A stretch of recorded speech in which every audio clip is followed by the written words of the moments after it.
Now, adulthood can be overwhelming for many, especially when they become parents. And parents know that planning for their children's education is non-negotiable. Today, we have the privilege of welcoming Mr. Rotimi Obende. He's the head private trust FBNquest trustees, and he's going to be shedding more light on the importance of the education trust. Welcome to the show. Thank you very much. Education trust. That's not a term we hear all the time. Please do what you can to let us know what it actually means. Yes, it's not something that we hear every time, and that's because a lot of people just concentrate on the education part without the trust angle. So at FBNquest Trustees, we are now introducing the trust angle. So what's an education trust? It's an arrangement both of us can have, where you tell me that I want you to take care of the education of my children or some other relatives or even my community. And you then fund that arrangement such that whether you're there or not, as trustee, I am able to take control over the payment of the school fees of the people that you have nominated as beneficiaries. So, for example, whether they're in primary school, secondary school, or even university, it then becomes my responsibility to be able to pay the school fees directly to the schools that you have chosen for your children. So, in a nutshell, that's what an education trust is. Okay, so I know that a lot of people have their own version of savings. You know, a lot of people are saving for the future. A lot of people do this ajo, esusu kind of things. So what's the difference between having like ajo or esusu and having a trust? Okay, so a trust is, like I said, a relationship. It's a legal relationship. So ajo, for example, is not a legal relationship. I know you have not signed any contract with the woman that you give your money on a monthly, quarterly, or even an annual basis. So if anything then happens to her, I'm sorry, probably your money is gone. But in a trust arrangement, you have a relationship with an institution like FBNquest Trustees, and you then save for the education of your children. Now, with an ajo, you do not earn interest. With an education trust with FBNquest Trustees, your funds earn interest, and they earn very decent and competitive interest, I must say. So whatever. So when you say decent and competitive, So if between what and what percentage? If you give me some good money today, I can tell you 14–15% as a return today. And that's if you give me some decent money. However, returns can fluctuate from between 5 to about 15%, depending on the amount that you are investing in the trust arrangement. But you see, apart from the return, what is also key is that I can take over paying the school fees of your beneficiary. So while you are alive, I take that off you.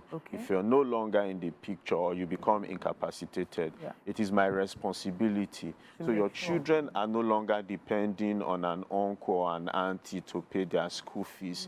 You are provided enough funds and you can pay for the school fees of your children straight away from the trust arrangement that you have created. That's really interesting. I was actually going to ask you what parents should consider when setting up this fund, but I think that's a big part of the consideration, the fact that you've taken the weight off parents, that duty, once they've already put the money aside.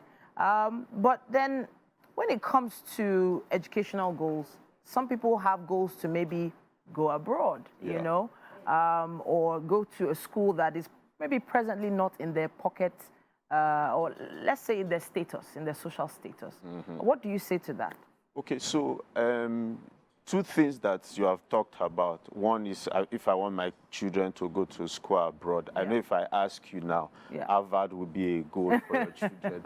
Or Oxford. Or Oxford. So in terms of goal setting, number one, you need to find out today what the school fees is for any of those institutions abroad.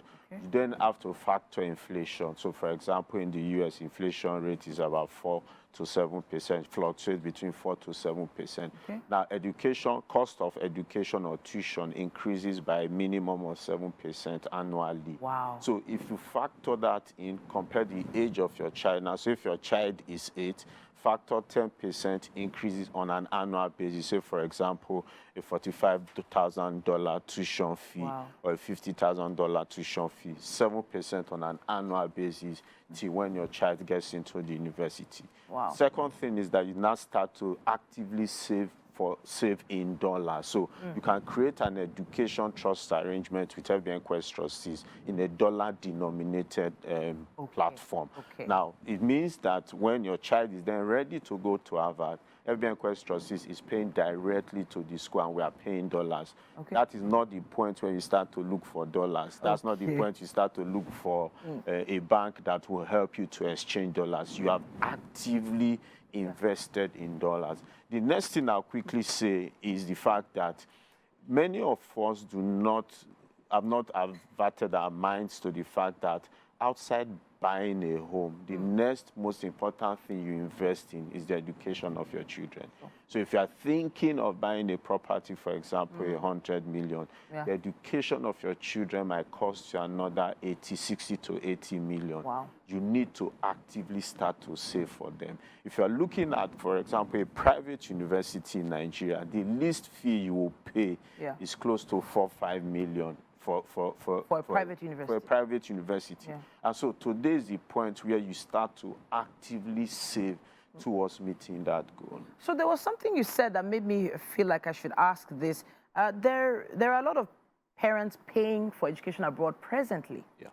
And every term they search for USD in order to pay those fees. So are you saying that actively, while I'm alive, FBNquest trustees can pay the school fees of my child abroad without me having to search for dollars here if I've opened a dollar trustee account? If you've opened a dollar, that means you have funded your trust in dollars. And so we pay directly to the school.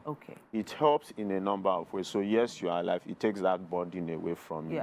Plus the fact that you earn additional returns on your investment. So picture when you are no longer there. Yesterday, for example, all of us had a scare. A plane went off the runway. The good thing was that there were no casualties, but just assume, like we've seen in the past where there were casualties, if I have not provided for the education of my children, what then happens? In this my small life, I have seen a family that was very comfortable, that could go on trips anywhere in the world. When I say it, I am serious about being able to go to trips anywhere in the world. Father, mother, 3 children. But when the parents passed away at the same time, it became a difficult thing for the children to go to school. As I speak to you, they are being sponsored in a school that the parents would never have imagined that they are going to, and they are even in a care home. And so as parents, that's not what we want for our children. So today is the right time for you to start to think and plan for an education trust for your children. So an education trust for the kids, that's what we're talking about today. A lot of kids just resumed school. A lot of parents still trying to figure out how to pay these fees. If you had a proper plan in place, it probably wouldn't have been this difficult today. Something for you to think about. You can visit their website. That's www.legacyseries.fbnquest.com.